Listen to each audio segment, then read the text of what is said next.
Hello and welcome back to another episode of One Kick from Glory, brought to you by the guys and ladies of Eightseven. We are joined, as always, by Craig on my left. Yeah. And we got Matthew as well. What's up? We got Malachi behind the cameras, working his magic. He ain't got a mic, so you can't hear him, but he did say hello to you. And I want to give a special shout out this episode for the wonderful people who are doing amazing work in helping us get out of this awful COVID pandemic. You guys are awesome heroes. I know some of you guys are doing an amazing job, especially those at Imperial College Hospital. You guys are legends. Shout out. And when I see you all later, I want my £10. Yeah, cool. Just messing. But yeah, like, obviously, we're in the transfer window is rattling on. We've got lots of interesting things happening. But before that, we're going to start off with something which I guess is a little bit surprising to some, but not really surprising on the balance of things. Claudio Ranieri, sacked by Watford. They have since gone on to hire Roy, good old Roy Hodgson, our boy Roy. I'm going to start with you, Matthew. What did you think when you heard that news? I'm not surprised. Watford's literal case of a revolving door. He's like, isn't he the third manager this year? Because they had the guy who started, I can't remember his name. They only had Ranieri for 3 months, and then now they've had Hodgson. Apparently, I heard a stat, a really unwelcome stat for Watford. I think they had like 6 managers in like really short space of time, and in that time, apparently, I think they've had like 1 clean sheet. So not only can they not keep a manager, they can't even keep the ball out of their net. Like, it's just. If you think like people like clubs like Chelsea are bad, at least we only go through 2. They're going through 3, and I think this is like. But the difference is when you fire a manager, you win something afterwards. Yeah, I mean, they'll probably get relegated. I mean, they got turned over by Norwich last week, convincingly. By the way, at least with us, we do it. It works. That's the difference. Like, you can't even say if it's going to work, because at the end of the day, Ranieri is. Regardless of how it happened, in the bizarre state it happened, he's a Premier League winning manager. He's an experienced manager. He knows the league. He's been to cup finals. He is, but he wasn't delivering for them. He wasn't. I think the first game kind of like, I can't remember who their first game was, but it just didn't work. I think it was Liverpool, and they got turned over 5-0, but I think that was a hangover period or whatever. But if you're getting turned over by Norwich at your home ground, It's a tough one. You got problems. Will Roy work? I don't know. If Ranieri didn't work, so will Roy work? But I guess Roy has more experience of that bottom of the table battle. And I guess for you, Craig, like when you heard the news, what did you think about it? And also, what impact do you think Roy Hodgson will have? Bearing in mind, they're currently sitting 19th in the table on 14 points. Yeah. Newcastle above them have 15. And the safety mark is 16 points, which Norwich are somehow at this point in time. That's crazy. But Watford have 2 games in hand. Go. I think I wasn't surprised Ranieri got sacked, because they should have won that game against Norwich. No disrespect to Norwich, but they should have won that game. The players that they had Emmanuel Dennis, they had King, something. Joshua King. They had Will Hughes. They had Premier League experience on the pitch. Yeah. Will Hughes not at Palace? No, he's at what? No, he's at I mean, not Will Hughes. I mean, Cleverly. Sorry, Tom Cleverly. Yeah. Cleverly. And Sissoko. They had an experienced midfield. So them losing to Norwich was like, no, that's the final straw. They had to get rid of him, to be honest with you. And Norwich of all teams, I mean, they're pretty pitiful. Like to get beaten by them is a pretty big indictment. Even though John Sargent scored a worldy goal, wicked. Josh Sargent, it was a worldy goal. But I think Roy Hodgson will keep them up. He's got that pedigree of keeping up teams. He did it with Palace. He did it with Fulham. He did it with West Brom. Oh yeah, he was at West Brom. He's done it with a lot of clubs. So he's got that experience of keeping teams up in the Premier League, lower table teams in the Premier League. So all the best, Roy. Better do it quick. Yeah, he's got a lot of work on his hands, and I think the interesting thing is going to be what sort of tactics he implements there, and how quickly he gets them up to speed with what he wants them to do. I mean, if you look at the teams around him, like Norwich under Dean Smith, they kind of picked up his way of playing very quickly. They started playing really well, looking a lot sharper, a lot better outfit. We flip over to Newcastle under Eddie Howe, and already seeing a big improvement. Burnley are Burnley. And you know they might surprise us and go on a crazy run. And speaking of Burnley, and of course Yeah, and a team that could get dragged into that is Everton because they're on 19 points, so they could easily get dragged into this relegation race. Dangerous. So it's still it's a lot to play. There's a lot of teams with a lot of games in hand. So Burnley have 4 games in hand. Watford have 2. Newcastle have 1. Everton have 2. So it could quickly swing and move around a lot. But moving on from that, talking of Burnley, of course, they had a little game at the Emirates on the weekend, ended in 0-0 somehow. Craig's shaking his head already. I guess for you, what were your main takeaways from that game? Because I have a lot of thoughts and opinions on it, but I'll start with you. We need a striker badly. Lacazette, as much as I respect him as a player, as much as I like how he helps the young players in the team, he should have finished that chance. I would have finished that chance. My grandma would have finished that chance. No disrespect, but you have to finish that chance. It's a simple chance. Always the toe poke it in the corner of the net, you score. I don't know what he was doing. He looks too slow. Every time he attack, he's playing like defensive mid. When you're a centre forward, he's supposed to be up the pitch. There was no focal point up front. Smith Rowe played okay, but obviously he's come back from injury. Saka, they kept on doubling up on Saka. Saka was looking for runners. Odegaard was playing too deep because of Xhaka again, because he got suspended. So we had to move and put Odegaard in more like a DM kind of position. And like we need, and the right back, Ben White is not a right back, so we definitely need a new right back to challenge Tomiyasu. Tomiyasu was injured. Tierney had a good game. Ramsdale played well. Or the defense played well, could have got a clean sheet. But teams like Burnley, if you want to get top 4, we need to be beating them if we want to get top 4. Simple as that. We can't be dropping points against the worst team in the Premier League. They are the worst team in the Premier League. They are. 1 win. And I feel that like we need a striker and another centre mid and a right back ASAP. And with Callum Chambers leaving to Aston Villa as of the recording, we need a centre back / right back cover now as well, which is astounding. The outgoings at Arsenal, it's a lot of players. I mean, Maitland-Niles getting let go earlier in the window, knowing that we had players away at AFCON, knowing that the deals they wanted to do were going to be difficult. It just seemed very bizarre to loan him out now with how things have played out. Aubameyang, we knew was ostracised for a while now, and not getting a striker in yet. I know it's difficult, but you kind of had to do more. The opportunity is still there for us to get back into Champions League places. That is still there, but we need to do what we need to do as a club to get it. That's why we need to spend some money. But the thing is as well, I feel with the Aubameyang situation, they should just sort it out, hash it out. If we're not going to get a striker, hash it out and I just bring him back in the team, because Aubameyang's pace, I would want to play against Aubameyang with his pace. His pace is just he's been awful this season, let's be honest. It can't be worse than Lacazette missing that chance. If Aubameyang had that chance on Sunday, Aubameyang scores that. I think Aubameyang... Based on this season, he would have missed it. On form, Aubameyang would have scored that chance. Based on this season, he would have missed it. On form, Aubameyang would have scored that chance. And based on this season, he would have missed it. Yeah, but they've done more than what Lacazette did, though. He wouldn't be playing the DM. He'd be playing up front.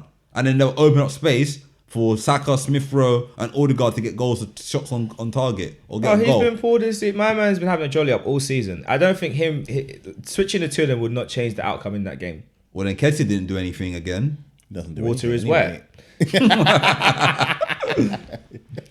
But yeah, I don't think Aubameyang would have been the solution to the problem for that game. I think having him as an option off the bench, however, would have given them pause for thought. I think a big mistake was taking off Smith Rowe when he was starting to dominate. We were starting to cook with him on the pitch at that time. He's the reason why we had that chance for the chance that fell to Lacazette in the first place. So taking him out of the equation, I don't think was very good. But yeah, one of the big things I would say though about Arsenal's situation right now is I am concerned about our in-game management, because it does feel a lot like Arteta is too slow when it comes to making changes, when it comes to doing things tactically. And he's not very reactive. He's not proactive enough in what we need him to be. So what do you think about that? Me? Yeah. It's true. Like, he takes too long to make changes. Like, against Liverpool last week in the Carabao Cup, he takes too long to make changes. I know on Sunday he had a young bench. I think he should have given some of the youngsters a chance. What would have happened if he played a youngster and maybe would have got a goal? Yeah, he had a young kid. He had some good young academy players on the bench who've been doing well this season in the academy. Give them a chance. I know it's against Burnley. You're chasing a game. You only bring one sub. You bring on Nketiah. Yeah. Bring on some of the young players. Give them a chance. Throw in someone how are they gonna get that game experience if they're not given opportunity now? Or just throw on something they're just not ready for. I remember when Nketiah first joined us, when he got into the first team, Arsene Wenger put him on against Norwich and he scored 2 goals. Remember? Yep. He gave him the opportunity. Arteta is scared to give the youngsters the opportunity. I don't know what it is. And he keeps on having faith with dead players that shouldn't be at the club anymore. I'm sorry. I mean, it has to be the pressure and expectation of where the club want to be, right? Because at the end of the day, if you are on when he first joined, his target was Champions League football, right? And we didn't make that target. Yeah. Last season we didn't meet that target. Yeah. This year we have the opportunity to make that target, and maybe there's that kind of concern of I don't want to bring someone in that's not ready. And then we miss out on an opportunity and then they might get blamed by the fans. But at the same time, I think the game of the weekend, Roy Hodgson, he should have, in a game like that, we needed something different. Why not just give the kid a chance? 15 minutes, you never know. Yeah. Let me give you an example. I was talking to my friend about this yesterday at football, when I was playing football yesterday. There's a kid that plays for Liverpool called, he played last week against Arsenal in the semi-final. Which position? He's playing right wing. On Trent's wing, right or left wing. He's a young kid. I think he's like 16 years old. Yeah, can't remember his name. But Katie something. I can't remember his last name. Yeah. He played well last week.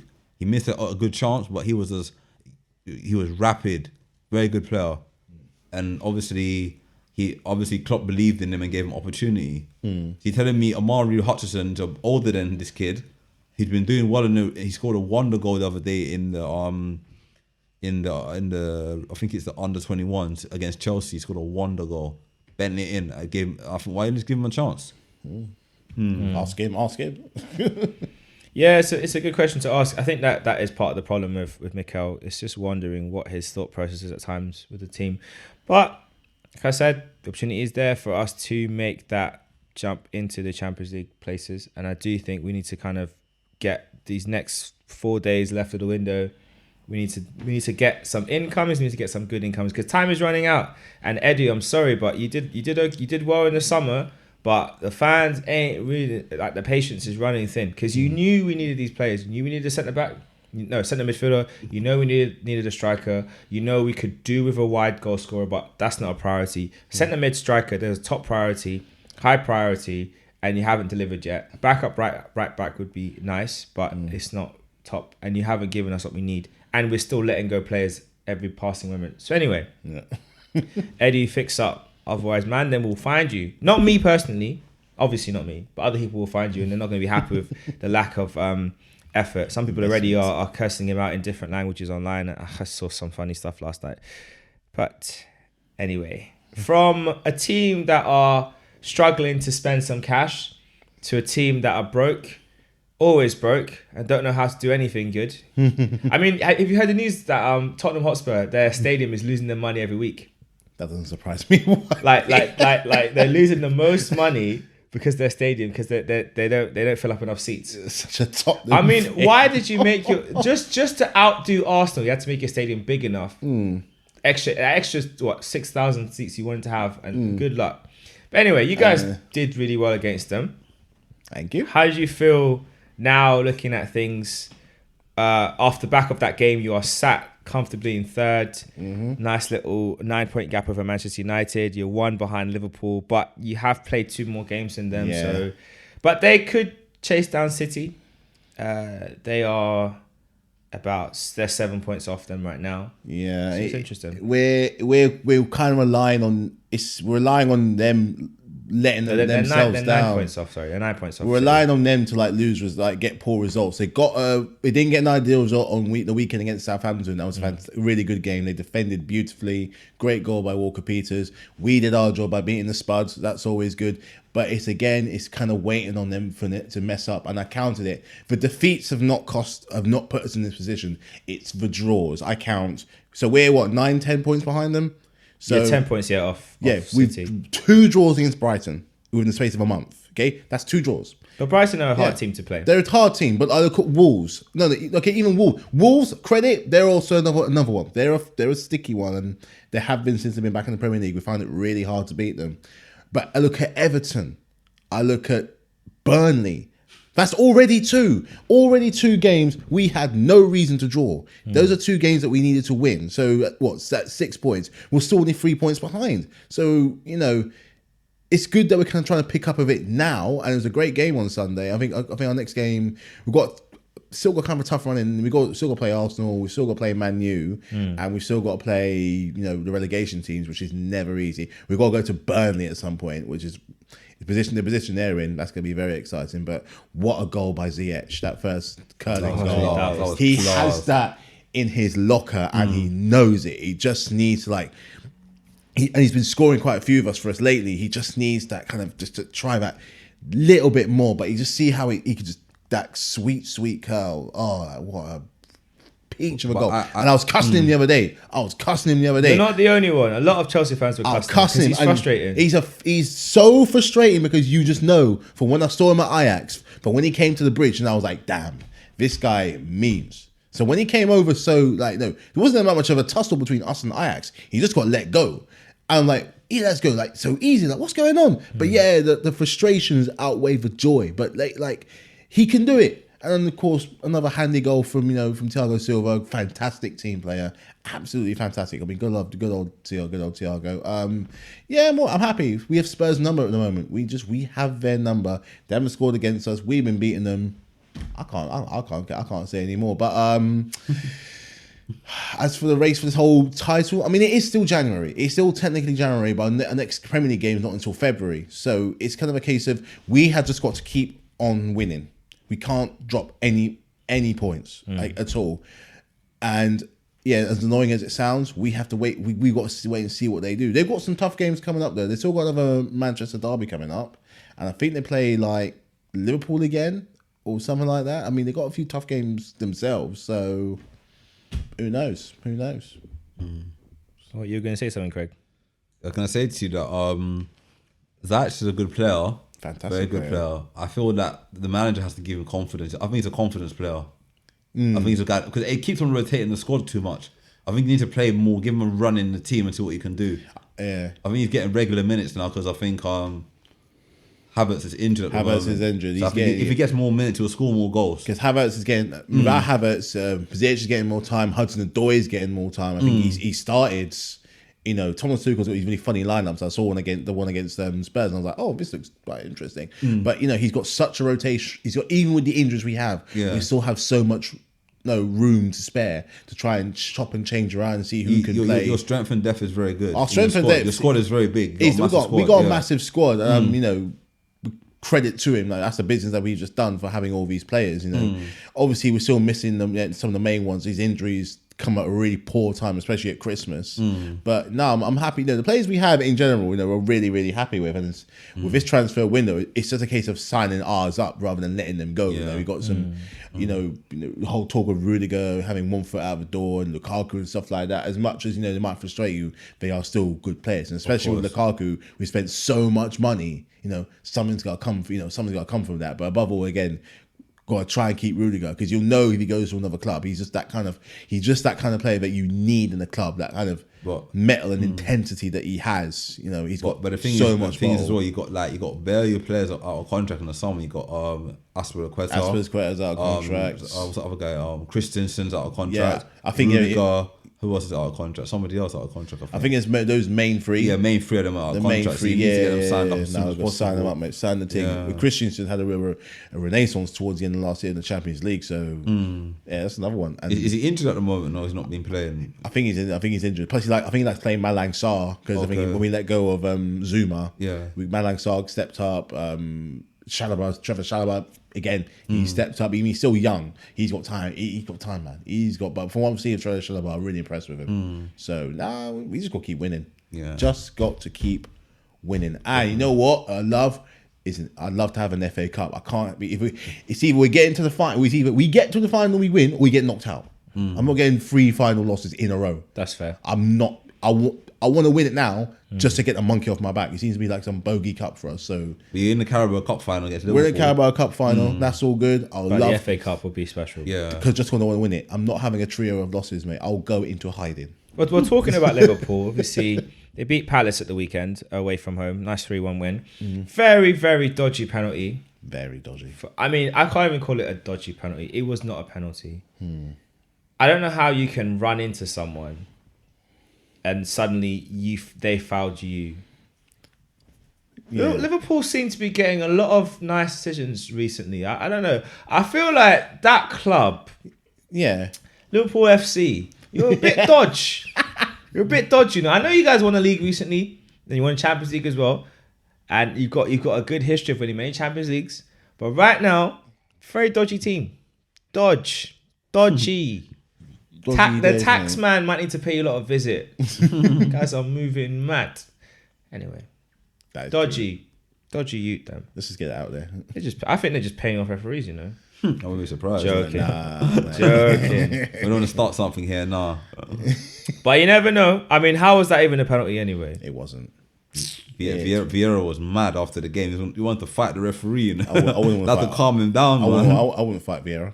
I mean, what's the point of VAR if you can give that as a penalty though? Like seriously, what is the point of it? It's just been used. It's just like we know it can work because we saw it at the Euros, the one that's gone last year, and that got used so effectively because the one thing they did is they went straight to the screen. They went straight to the screen, which just allows you to make all decisions quicker, and then you're sure. But here in the Premier League, they have to wait. They wait for some pie in the sky because they can't really see that well either. It's like they're watching what we're watching. So it's No. They have access. They have a lot. The problem is they have a lot of angles. The issue is because of how the Premier League have implemented it is the problem. Because what they say is you can't intervene unless it's a clear and obvious error, which is not what it should be. Intervene if the person's missed something. Doesn't matter if it's clear and obvious. Did they miss the contact? For example, Erdegaard's one. Hey mate, I think you should check this one out because in one angle he gets the ball, but the other angle he gets the player first. Have a look, see what you think. He watches it. Okay, now I stick by my decision. I don't think it's a penalty. Fine, leave it. This game, gotta go watch that. Have another look, mate. I'm not quite sure about the contact there. Just have another look. And another angle looks a bit like it's not quite what we think it is. But he didn't do that. It's like it can work again, but just how we have it. It just makes it look silly, and it spoils the game in a way. It's really because imagine you get a really great moment. Let's say that the Aguero goal against QPR to win the Premier League. Now I don't remember anything in that. See, imagine they spoil that. There was a slight foul in the Exactly, that's the thing. And so under VAR that goal wouldn't stand. No, I mean, imagine if we went through the history of the Premier League, how many goals will not stand because of VAR? The table would be so interesting. Yeah, it wouldn't be good at all.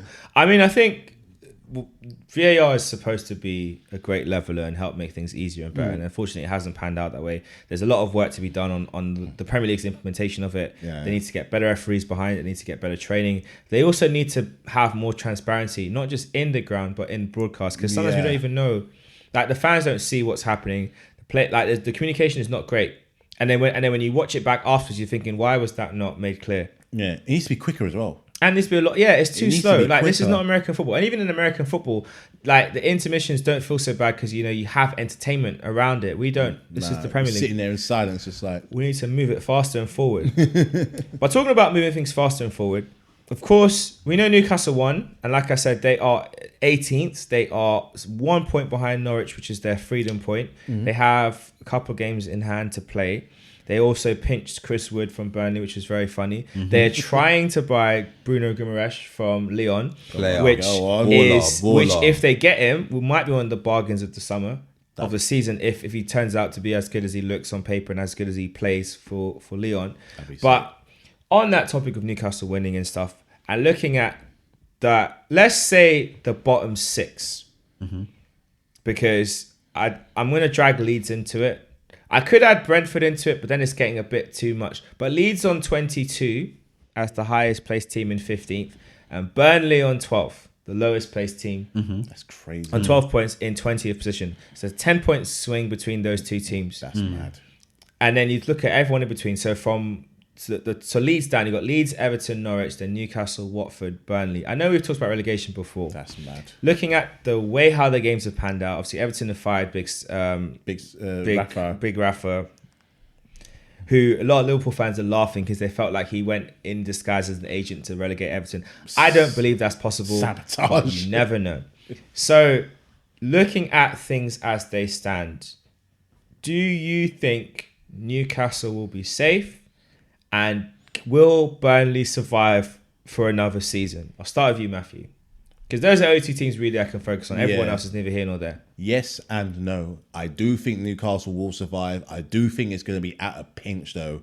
It's not going to be like massive daylight. We're talking 3 to 5 points, 17th, 16th. I think in their minds, they'll take that as a massive victory because that will allow them to plan big for the new season. And do you so they get out, Norwich or Everton or Leeds, who drops in their place? Norwich. It's not good. It won't last. It won't last forever. Everton, not to have that kind of way of thinking about it, but they're too big of a club to be put in that position for someone not to come in and steady the ship. Something will be done. Everton. I don't think people realise Everton getting relegated is massive. Everton getting relegated is a big deal. It's not like if it's a Watford or a Burnley or even a Leeds, because the Leeds can, they can survive and maybe come back up again and give it another go. And Everton will be like, it's a ground shake. It's ground shake. We're losing Merseyside derby for one, and we'll lose one of the mainstays of the Premier League. Well, Frank Lampard is in the running. I mean, they had lined up Vitor Pereira, and then following massive protest by the fans, they just backtracked on that appointment. They're like, no, not gonna do that. You're right. So now it's down to Vito still, Frank, Roberto Martinez, and Wayne Rooney are all the main ones in consideration. For you, Craig, we're going to come back to Everton in a slight second, but for you, who do you see as being the ones that drop out of the league? And so do Newcastle make it? Do Burnley not make it? And who replaces Newcastle and goes down? I think Newcastle will stay up. The way they spend the money and the way the players, the quality of players, they're going for Lingard as well. If they get Jesse Lingard, it's a 50-50 chance. The Brazilian guy from Lyon, and if they get another striker and another defender, they need defenders. If they get 2 centre backs, midfielder, and another striker, they're staying up. I think they'll stay up. Okay. Who will go down? Norwich. Yeah. As much as Norwich beat Watford the other day, they haven't got enough to stay up. I'm sorry. And who else? Leeds will stay up. I think Leeds are good enough to stay up.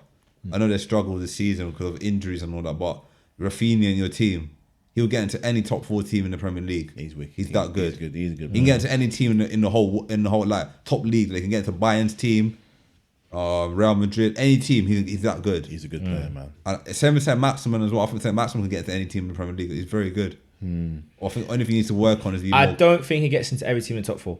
Who? Maximin? Maximin, no. I think he will. I don't. Do you know why? Why? Because in the top 4, what matters above all is your productivity. And one thing he doesn't have is enough goals and assists. He's a very exciting player. He's a player that I think top 6, top 7, well, possibly. Yeah. Definitely gets into Arsenal, but I don't see him starting at Chelsea. Doesn't start at Liverpool. He does not start at Manchester City in any way, shape or form. He'll be a bench warmer. Because he's what too... Man United? Man United are... What are Man United? Man United right now are the pretty girl at the dance that no one talks to until 3 a.m. True. Drunk out of the head. But you're still pretty. You're still pretty, but you're still pretty. But like you've just fallen so far off your perch. Yeah. Fergie time. Prime. Past it. Well, okay. Maybe I shouldn't say a pretty girl. That's probably a bad analogy. Maybe I should have a different analogy. Man United don't like it. Man United are just that. They are like... Man United are like the person reliving their glory years from high school. It's like that era has passed and they're still talking about, hey, we're back in high school and I used to do this. But damn, homie. In high school, you was the man, homie. Yeah, what happened to you? So yeah, that's my view on Manchester United. They're just they ain't it no more. No. So you're saying Newcastle survive, Burnley gone, and Norwich is the team to go down with. Yeah. You'll be happy for Burnley to go, wouldn't you? 100%. I can't stand their negativity, man. Do you know how have they not received the red card in over 135 games? Can anyone explain that to me? How? No, on Sunday, Burnley. Westwood should have been sent off. See what the challenge did on Tierney? Yeah. He almost broke his leg. And their manager Sean Dyche has the audacity to complain that referees are harsh against his team. Are you crazy? Do you know what? You know what it is? I think it might sound crazy, but their stadium, I swear, is in the middle of nowhere. So if you get caught up and make them mad, no one can hear you scream. I've been there. You've been there? Yeah, I've been to. I've actually been to Burnley twice. I've watched 2 of their games. It's all right. Yeah. What, the stadium? Yeah. What about everything else? Yeah. Stop lying. Stop lying. You see? Stop lying. I don't know, man. No, I mean, look. I think it's a good traditional ground. It's got like your fans are quite close to the pitch, so you do have that intimidating feel. Yeah. It is. It's slightly out of the town centre ever so slightly. Because it's Lancashire, isn't it? It's Lancashire. So Yeah. you've got them, you've got Blackpool, you've got Blackburn. I mean, I don't miss that stadium though. But I think you need teams like that in the Premier League. I think We need teams like that, but just not them. Like we need to cycle it on now. We need a different flavour of that type of team. who could replace them? We had Bolton. We had Bolton. Yeah, we need something else. We just need a different flavour. Blackburn are second in the table, you know. No, not in the the Championship. Championship. In Bournemouth. No, it's Blackburn, bro. Really, is it I was Blackburn? watching the game the other day. Blackburn second I in the know. table. Was it Bournemouth who got beat or West Brom who got beat? No, West Brom got beat. West Brom. Blackburn are second now. Blackburn are second. I told you. Bournemouth are third. Fulham was first. Blackburn are second. Bournemouth are third. Bournemouth have a game in hand, and so did Fulham. So QPR that could change. QPR QPR fourth, fourth. West Brom fifth, and Huddersfield sixth. That's your top six. I love QPR to go up the season. QPR. I love But Nottingham QPR, Forest yeah. are 1 point behind Huddersfield. You know what? Middlesbrough are 2 points behind Huddersfield, and Coventry are 4 points behind them. This ain't over. That could swing so quickly. I wouldn't mind seeing Forest back in the Premier League. I would not mind seeing Forest because I'll be honest with you. Of that list of teams, Blackburn, QPR, Forest. Yeah. in the playoffs. To come up. That's my three teams. Well, Fulham are going to go up anyway. Fulham are coming up They're scoring anyway. goals for fun at the moment. But will they stay up? I feel like unless if they can show that they've got enough to stay up, don't come up. Don't come. Yeah. For me personally, there's no point. Like these yo-yo teams, man, it's get on my nerves. It's annoying. I just don't come up, man. Nah, we need some quality back in the But league. I think I would love QPR to get back up because I think they got some good young players. Now I want to compete a set of West London. Yeah. Let's say Fulham do come up as well. Yeah. You got Chelsea, you got Brentford, you got QPR, and you got Fulham. The London derby is going to be Mate, amazing, listen, bro. we've got the set. We've got the Infinity Stones. I mean, it's like lovely tickets for me to go to the away games. We can beat them and get relegated anyway. Fun. True. That is very true. I mean, you might get your wish of reuniting all the West London teams. That'd be so good. You might have that massive infinity teams. Yeah. Well, I mean, we've talked a bit about transfers. There's a lot to be done. Arsenal have got a new goalkeeper coming in the summer, Matt Turner, buying in from America. He's 27 years old. Obviously, that means Leno's going to go. Bye, Leno. As I said before, Callum Chambers has left, apparently for free, but Hold doesn't really on. matter. Hold It on. Bruv, what are we, bro? Are we Neto or something? Man have to remember the old school. Are we Neto or something, bro? How did we gone for free? Bro, every player we let go of this season has gone for free.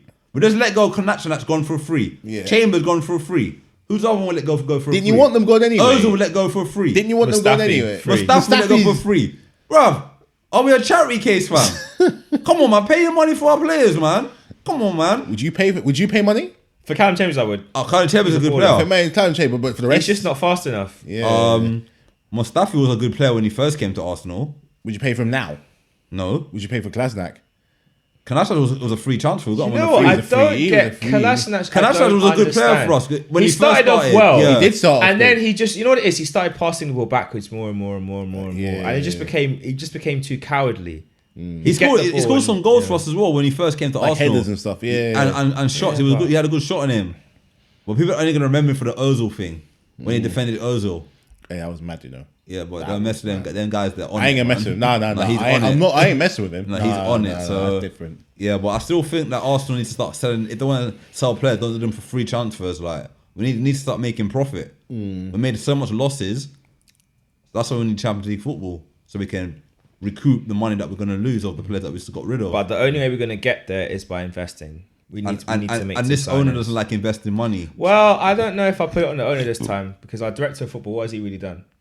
Yeah, he's giving you the money. You got the money, but it's like, yeah.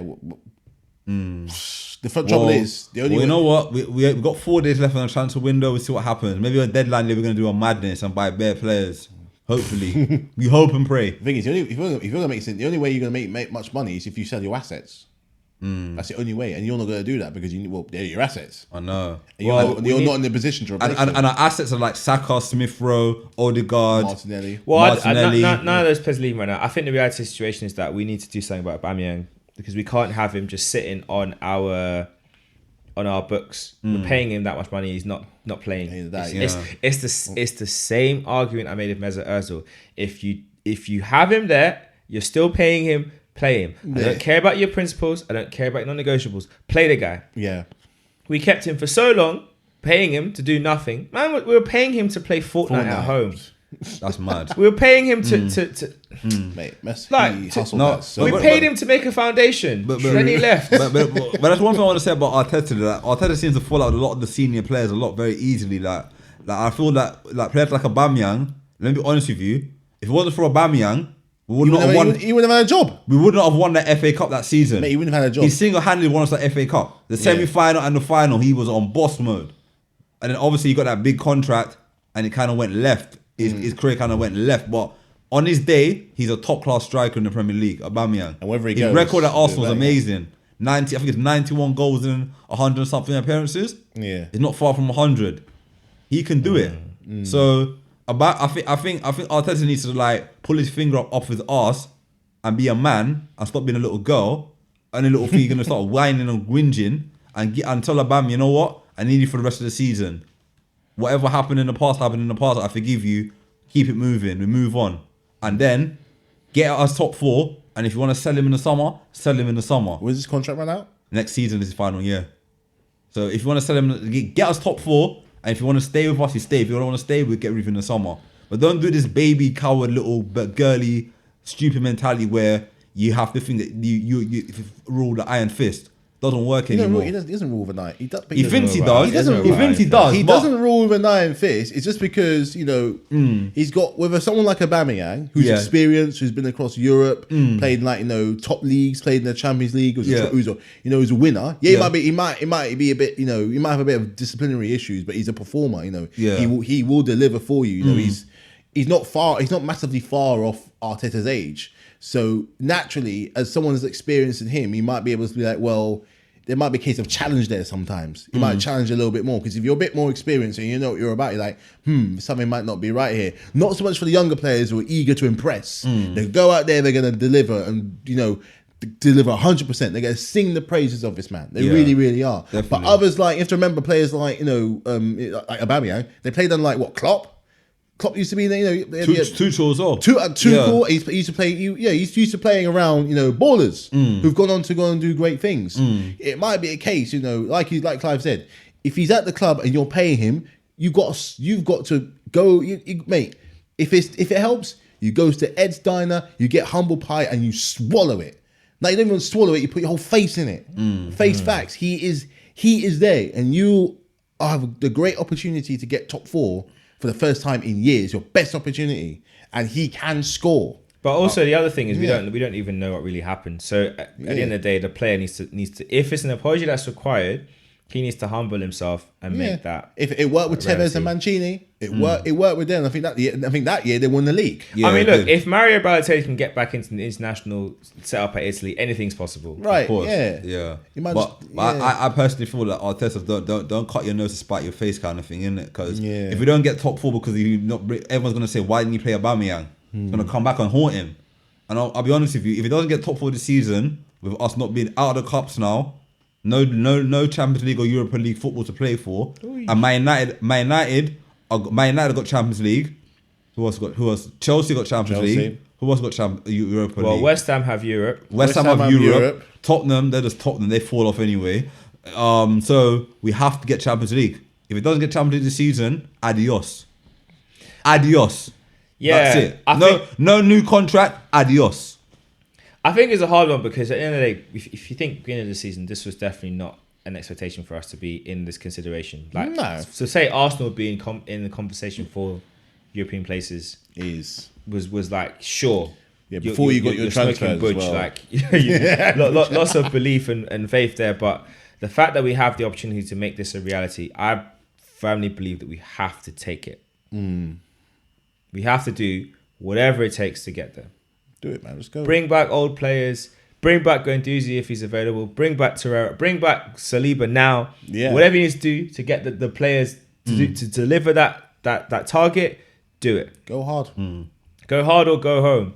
We're filming All or Nothing by Amazon, right? This is All or Nothing season. This is the All or Nothing moment. Yeah. This is a crowning one. This is that final episode of the season, kind of like that. It's all on our Turkish. But I can't wait to watch back this.